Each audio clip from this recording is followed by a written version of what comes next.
On a bright morning, the king met with two handsome suitors.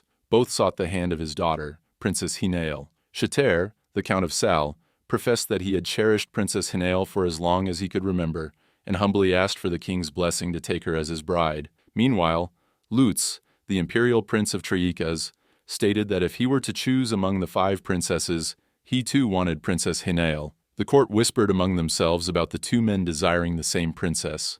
The count, known as a hopeless romantic, had been smitten with her highness for quite some time. However, after the nation's disastrous attempt to invade the Empire of Triekas, the king had promised one of his daughters as a peace offering, along with war reparations. People wondered whom the king would grant Princess Hinael to, but Princess Hinael already knew her choice because this was her second life. In her first life, Hinael endured a harrowing journey on a snowy night while pregnant, only to find her husband brazenly consorting with his mistress, Isabel. Despite the betrayal, she was grateful for the impending birth of her baby. Suddenly, the carriage door opened, and a knight ordered her and her servant to get out. As they exited, the knight asked the servant to stay behind, while 2 others grabbed Hinael's arms and took her to a cliff. Struggling, she saw a familiar face, and was shocked to see him there. The man approached and grabbed her, revealing that his mistress insisted on taking Hinael's place as his lawful wife. He pushed her closer to the edge. Desperately, Hinael told him she was bearing his child, but he coldly responded that both must go and pushed her off the cliff, happy to be rid of her. Hinael woke up in tears. Her servant, noticing her distress, asked if she had a nightmare, and mentioned that with the Prince of Triekas here to collect the empire's dues, the entire court must be feeling on edge. Hinael asked, "Prince Lutz has come to Sal again?" Her servant, puzzled, replied that this was his first visit, and reminded her that the king had promised the prince one of Sal's princesses as part of the peace terms. Hinael, realizing this was different from her memory, thought to herself, "Did I return to the past?" Later that day, Prince Lutz and his knights entered the kingdom. People gossiped about his cold demeanor and speculated on his future, noting that he was not the heir to the throne in his country. Hinael knew they were wrong. Soon, the crown prince of Triekas would succumb to an illness, and in the ensuing struggle for the throne, Prince Lutz would triumph. He would rise as the Emperor of Triekas, and the Sal princess given to him would become the empress. Reflecting on her past life, Hinael remembered how she had met her end at the hands of her husband, Lord Chetaire, who had cheated on her and abandoned their child. Determined to change her fate, Hinael asked her servant to bring out all her dresses and jewelry. Her servant, surprised, reminded her that the king wouldn't choose to send her off to Triekas and that her future lay with Lord Chetaire. However, Hinael, resolute in her decision, declared that she would not repeat her previous life. This time, she would not marry Chetaire and would protect herself and her child from any harm. During Hinael's mother's birthday banquet, the queen noticed that Hinael's mind seemed elsewhere.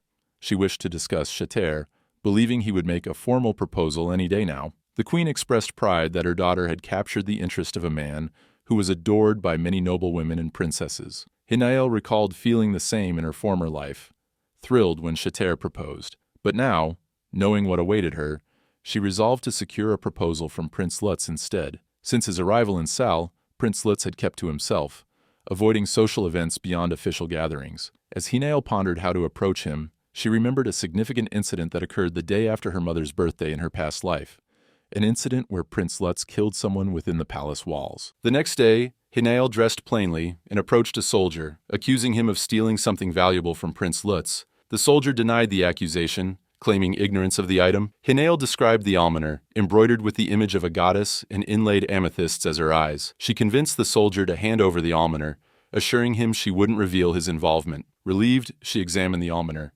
finding it even more exquisite than she remembered. It was said that Prince Lutz cherished this item, rarely letting it out of his sight, as it belonged to his late mother. She planned to use it to secure his proposal.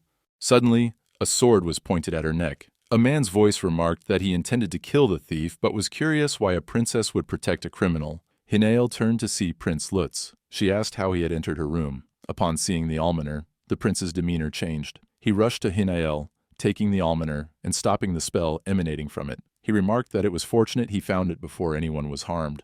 Hinael, fearing for her life, begged for a chance to explain. The prince sarcastically asked if the thief was her secret lover. Hinael denied it, explaining she feared that killing the thief over a misunderstanding might lead to further conflict between their realms. Prince Lutz responded with irony, recalling the bloodshed of Sal's soldiers during the invasion attempt. He then took a seat, recounting the clear memory of the battle. Hinael acknowledged their need to atone for the reckless bloodshed and mentioned her father's promise to offer one of Sal's princesses as a gesture of reconciliation. Prince Lutz guessed she was one of the 5 princesses, and she asked which one he would choose. She remembered that in her previous life he had chosen randomly and had no real interest in women beyond duty, gathered her courage, and requested that he choose her. Surprised, the prince found her request intriguing. Lighting a candle to get a clearer look at her, he smirked at the sight of Hinael in her negligee. He commented on the unusual nature of a marriage proposal from a woman on her knees in such attire. Embarrassed, Hinael tried to cover herself. The prince remarked that if she truly wanted to be his wife, she would need to do better to win his favor. Hinael realized this was her chance and that she must do whatever it took to change her fate. Determined, she stood up and declared, "If leaving myself exposed is what you desire, I'm more than willing to oblige." Lutz was taken aback as she quickly undressed. She then asked, "Would this be more to your highness's liking?" Surprised by her boldness, he remarked, "You seem to have a knack for catching one's interest." He threw his coat to her, instructing her to cover up before he grew bored, adding that he hadn't traveled such a long way to see a naked woman. Seated, Lutz asked for her reasons for wanting to marry him and going to such lengths. Hinael explained her predicament with Chetaire, who intended to propose to her, and her father's likely approval. However, this was not what she wanted. She had no choice unless the imperial Prince of Triekas claimed her as his bride first. Lutz approached her, reminding her of the rumors about him, trying to scare her off. Hinael replied that those rumors didn't matter to her, but requested one promise from the prince, that she would be the one to bear his child. She needed no affection, only his word that he would protect their child as his rightful successor. As Lutz pondered her request, a servant knocked on the door, asking to shut the windows. Their conversation was abruptly cut short, and Lutz jumped off the balcony, leaving her. The next day, Hinael dressed elaborately, surprising her servant, who assumed she was preparing to meet Chetaire. Hinael clarified that she was not, her mind preoccupied with concerns about meeting Prince Lutz, wondering if he would accept her proposal and if her attire was suitable. Lost in thought, she accidentally bumped into several concubines. She bowed politely, but they mocked her, laughing at her identity as the daughter of a maid. Just then, a man, an aide to Prince Lutz, interrupted and announced that the prince was expecting his guest. Hinael followed him, leaving the concubines surprised and jealous. Meanwhile, in the West Palace, Lutz awaited Hinael. She greeted him and returned his robe. He stopped her from introducing herself, expressing no interest in knowing her name. Regarding her proposal, he stated that he would take her as his wife if she agreed to his terms. Prince Lutz continued, "Before we get to the terms, there's something I'd like to know. Chetaire Phil, the man they call your betrothed." Hinael was taken aback by what people were saying about their relationship, but the prince pressed on. "He's earned quite the reputation as the love-struck count. If it is simply the title of princess consort you're after, I can tell you now, you're making a mistake. Frankly, you'd be better off as a countess by his side than as my wife." With determination, Hinael replied, "A life of marital bliss is not what I am after. And the reason for that, I can't share with you, your highness. Even if I were to explain, you would not understand. All I desire is to serve you as your wife." Lutz then laid out his terms. "I will sire an heir purely out of obligation. But beyond that, there will be no such thing as shared conversations, no needless intimacy. You will ask for nothing else of me. And even if you bear my heir, the child will never hold true power." Hinael, filled with resolution, answered happily, "Yes, your highness. I would be honored." Lutz informed her that he would make a formal proposal the next day, to which she expressed deep gratitude. Returning to her servant, Hinael did not reveal the details of her conversation with Prince Lutz. She contemplated the future, knowing she couldn't bear the thought of taking her servant to a distant foreign land filled with hardships. Grabbing her servant's hands, she reassured her that she was just nervous about the prospect of marriage. Her servant comforted her and promised to make her the most beautiful person in the entire kingdom in preparation for the proposal the next day. The following day, Hinael's mother sent her some accessories, gifts from His Majesty. Hinael recognized them as the only gifts her mother had received from the king, understanding that her mother wanted her to look her finest. In the palace, Hinael bumped into Selah, the king's true-born daughter. Greeting them politely, she was met with mockery about her worries that Chetaire might not propose to her. A man from behind complimented her beauty. Turning around, she saw it was Chetaire Phil, who was staring at her chest. Noticing a scratch on her hand, he pulled her over, concerned. Hinael assured him she was fine, and wondered why he was so upset. As Chetaire leaned in to kiss her hand, Hinael pulled away in disgust. Chetaire, confused and hurt, asked what he had done to upset her. Their attention was then caught by a voice. Prince Lutz. He walked over and claimed he had been searching all over for Hinael, leaving Chetaire seething with anger. Prince Lutz gently grabbed Hinael's hand, asking if the scratch was his doing.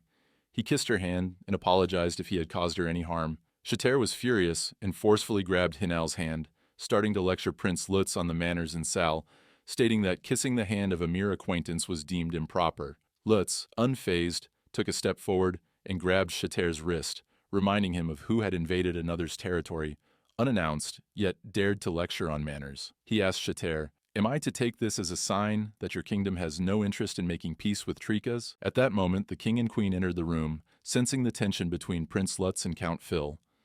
Lutz addressed the king, saying, "I was told that I would be offered a princess of Sal at tonight's gathering. Let us settle the matter now." Chetaire immediately interjected, "Your Majesty, may I remind you that we have already spoken on this matter. I wish to take Princess Hinael as my bride." Lutz firmly announced that his mind was already set on Hinael. The king, taken aback by the fact that both men wanted the same princess, suggested that Prince Lutz meet his other 4 daughters before making a decision. Lutz then brought up the matter of Count Phil, owing him an apology for mocking him. The king commanded Chetaire to apologize to Prince Lutz at once.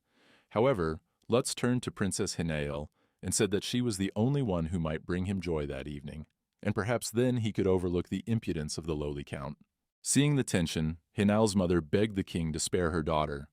Noticing her worry, Lutz assured her that Princess Hinael had helped him retrieve something important and had earned his gratitude. He promised that Hinael would be well protected and cared for in Triekas. Hinael found his words surprisingly kind and thought this would at least make it easier for her mother to bear than seeing her dragged off against her will. The king reminded Hinael to remember that she was going to Triekas for the sake of peace between the 2 nations. Prince Lutz admitted that he felt a hint of remorse for claiming a princess who was already spoken for and suggested they could ease the matters by finding a worthy match for Count Phil here and now. The king agreed with the idea and asked Chetaire to choose from the remaining 4 princesses as his bride. However, Chetaire insisted that he only wanted Princess Hinael. Prince Lutz, undeterred, pressed him to choose one of the other princesses. Reluctantly, Chetaire had no choice but to comply. He surveyed the princesses and finally made his selection.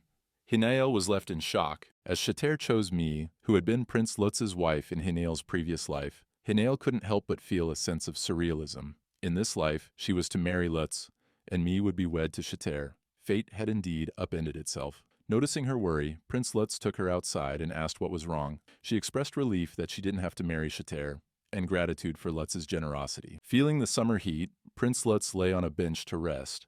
Hinael, surprised by his casual demeanor, pondered if this might be her last summer. Seeing a pregnant woman walking alongside her husband, she thought of her own child, and tears began to stream down her face. Prince Lutz asked why she was crying, and she replied that she was thinking of her mother.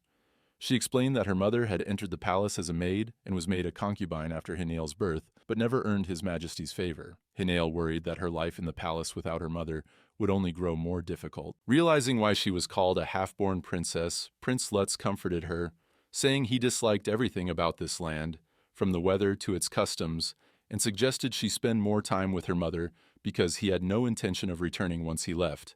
Offering his hand, he asked if Sala had no custom of escorting a lady. Hinael, understanding, took his hand. He then told her not to cry later when they returned, so that his efforts of playing the part of an enamored suitor wouldn't go in vain, which would also ease her mother's worries. Hinael thanked him happily, causing him to blush. They then parted ways, and Hinael returned to the ballroom. Me greeted her and congratulated her on her engagement. Me also apologized for marrying Chetaire, but Hinael assured her that she wasn't upset at all, and that there was nothing to be sorry for. Given the unexpected engagement, Hinael checked in with me to see if she was okay. Me revealed that she had longed to marry someone like Chetaire since she was a child. Hinael's only concern was whether me would end up with the same tragic fate as in her previous life. Chetaire approached Hinael and requested a private word with her.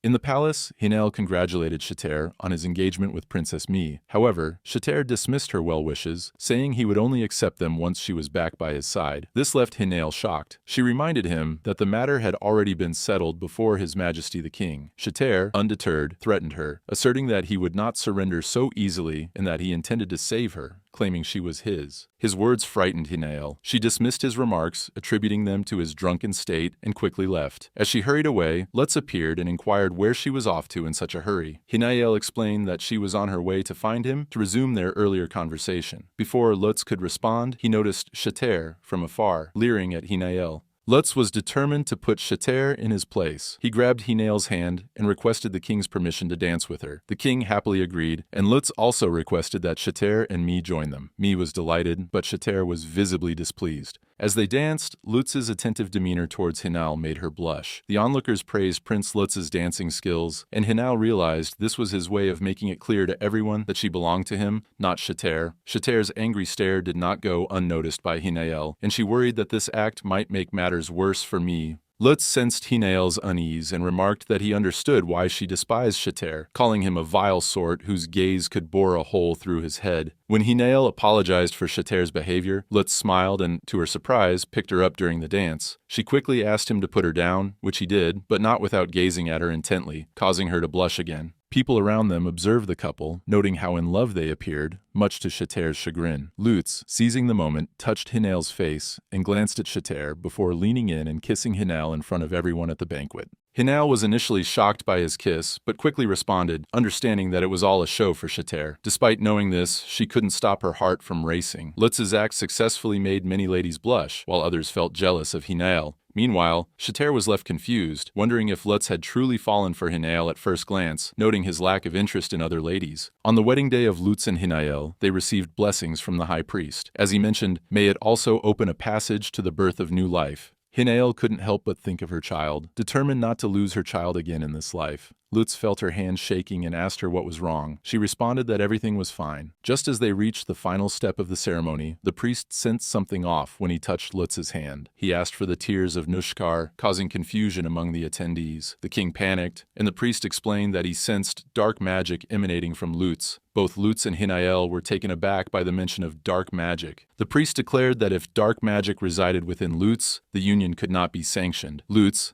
dismissing the accusation as preposterous, felt something fiddle from his hand. It was the almoner. Pressing against it, his fingers started to bleed. Lutz then asserted, "This marriage serves, in effect, as a tribute from the conquered nation of Sal to Triekas. Are we to take this disruption as a sign of your kingdom's refusal to bear its due responsibility for the war?" Ignoring the commotion, the priest insisted that the holy water would reveal the truth. As he splashed it on Lutz, everyone, including the king, freaked out. However, nothing happened to Lutz except getting wet, leaving the priest in disbelief. Lutz declared, "Your religious blunders are of no consequence to me, but concerning matters of diplomacy, you will be made to answer for this." When the priest asked to try again, Lutz demanded an end to the indignity and for the ceremony to proceed without further spectacle. Under pressure from the crowd, who shouted for the priest to apologize and proceed with the ceremony, the priest reluctantly complied. As Lutz and Hinael were getting cleaned up, Lutz finally released his bleeding finger from the almoner. In the Western Palace study, Lutz's servant inquired about the ceremony's events. Lutz tersely replied, "We must depart Sal tonight," shocking the servant, who reminded him it was his wedding night. In a fit of anger, Lutz ripped off his clothes, revealing his frustration with the high priest. The servant noticed the wound on Lutz's finger. Lutz explained, "He has caught on to what I am." The servant was extremely shocked when he realized that Lutz had used the almoner. Lutz admitted that he had pierced the puricite to draw its power directly, which had kept him from being detected. The servant, deeply concerned, emphasized the importance of keeping the secrets of the imperial family hidden. Lutz acknowledged this and insisted they had to depart at once. However, when the servant reminded him of the need to seek an audience with the king, Lutz, feeling unfit in his current state, and asked for a suitable excuse. The servant suggested involving Princess Hinael, but before he could finish, he passed out. In the palace, Hinael's mother asked if she was truly departing Sal the next day. Hinael confirmed, noting that Lutz seemed displeased by the events during the ceremony. Her mother understood, and realizing this was their last day together, Hinael reassured her that Lutz cared for her deeply. Her mother then pulled out a small box, explaining that it might serve Hinael better than it had served her. She revealed that the box was a gift from her brother, meant to help win His Majesty's favor, though she had never used it. Hinael remembered that in her previous life, her mother had given her the same elixir when she married Chetaire, advising her to use it if his heart began to stray. Desperately, Hinael had used the elixir, which had enabled her to conceive a child, but it also led to witnessing Chetaire's betrayal. Hinael thanked her mother, and they embraced for a final goodbye.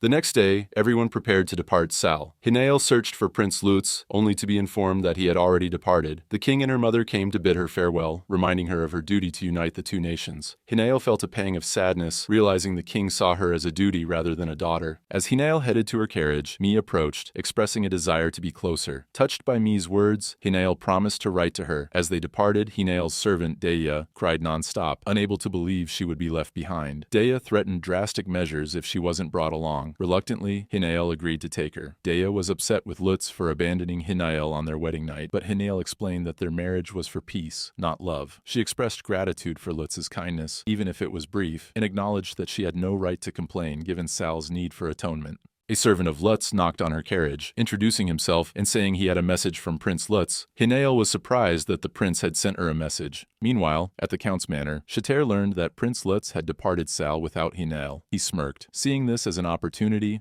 knowing that Hinael had not yet shared a bed with Lutz. Lenuv approached Princess Hinael's carriage, ready to inform her about the day's itinerary. He mentioned that Prince Lutz had already arrived in Duena, near the border. Apologizing for Lutz's early departure due to urgent matters, he felt the need to smooth things over on the prince's behalf, despite knowing Lutz had collapsed before he could convey any message. Hinael felt relieved, realizing Lutz hadn't left her behind out of anger at the high priest. She thanked Lenuv and her maid, embarrassed for misinterpreting the situation. Hinael laughed at her silliness. Upon arriving at Duene, a man and several servants greeted Princess Hinael. She inquired about Lutz, hoping to see him, but the man hesitated. Lenuv quickly stepped in to keep the pleasantries brief, noting that everyone was tired. As they entered the castle, Hinael asked whether Lutz would be joining them for dinner. Lenuv, weighing his words, finally decided to speak privately with her. In that moment, Hinael learned that Lutz had been poisoned and collapsed. Alarmed, she questioned whether it could have been someone from Sal, but Lenuv suspected it was more likely someone within Triekas, given Lutz's strained relationship with his half-blood brothers. Fortunately, he had received prompt treatment and was no longer in danger, but he wasn't well enough to be active yet. Hinael cautiously inquired about Lutz's departure the day before. Lenuv explained that they had to make it appear as though he left in anger over the wedding ceremony to avoid complications with Salo. They had brought Lutz to safety first, then joined him later, and he apologized for not informing Hinael sooner. When she asked about Lutz's condition, Lenuv reiterated that he needed rest and requested that she keep the prince's health private. As Hinael absorbed this information, she reflected on how someone so strong could be brought low by poison. Her maid then asked if she had seen the prince, noting his absence at dinner. Hinael realized she needed to keep the truth from her maid as well, claiming he was busy and likely had eaten in his chamber. Although her maid pressed about the implications of their first night as newlyweds, Hinael dismissed her concerns, saying she wouldn't want to disturb Lutz if he was preoccupied. The maid insisted on waiting outside the door just in case the prince came to visit. Hinael found comfort in her maid's presence, hoping they could find peace together in this life. Later that night, Hinael awoke suddenly, feeling cold. She called for her maid, but before she could react, a man kidnapped her, covering her mouth with a cloth. He slipped past the guards and out of the castle in mere moments. Panic surged within her as she wondered what he hoped to gain from the abduction. Fearing that no one would find her once taken to the forest, she managed to leave a hair tie behind, hoping it would serve as a trace. Meanwhile, Lutz finally regained consciousness after 2 days. He inquired about Princess Hinael, and Lenuv reassured him that she had been escorted. Lutz dismissed any concern for her, viewing her merely as a prize for winning a war. Just then, Hinael's maid rushed in, frantic and seeking help. Hinael was missing. Lutz's expression shifted in surprise at the alarming news. Lenuv instructed the maid to keep Princess Hinael's disappearance strictly confidential. He then turned to Prince Lutz, suggesting they gather a search party. However, Lutz preferred to search for Hinael alone, wanting to avoid unnecessary gossip, despite just regaining his strength. Lenuv voiced his concern that if both he and Hinael went missing, it would raise alarms. To deflect suspicion, Lutz fabricated an explanation that they had gone on an impromptu honeymoon. It wasn't entirely convincing, as everyone knew Lutz wasn't the romantic type, yet he was confident that people would buy it based on his previous behavior in Sal. He instructed Lenuv to lead his unit out of Duene, circling westward to Tubone, with plans to meet him in 3 days. Lenuv doubted whether Lutz could manage that timeline, but Lutz was resolute. He asserted that if there were any setbacks, it would be the fault of either Chetaire or the third prince. The longer we delay, the greater danger the girl faces. I need to find her while she's still alive, Lutz insisted. He ordered Lenuv to quietly gather the agents stationed in the area and investigate who was behind the abduction. As Lutz left the castle, his mind raced with thoughts. He had sensed something was off ever since the almoner was stolen. The initial attempt to provoke conflict with Sal had failed, and now it seemed they aimed to pin Hinael's disappearance on him. After his mother's passing, the new empress swiftly took her place at court, accompanied by a son older than Lutz. This was undeniable proof that the emperor had consorted with another woman while Lutz's mother was still alive. His elder half-brother quickly assumed his rightful position as crown prince, while the younger half-brother eagerly sought to claim everything else that belonged to Lutz. Left feeling like a discarded remnant of the past, Lutz was treated as if he could be cast aside without a second thought once they stripped him of all his titles and possessions. This was his standing within the imperial family, but rather than accept his fate, Lutz resolved to turn things around from that moment on.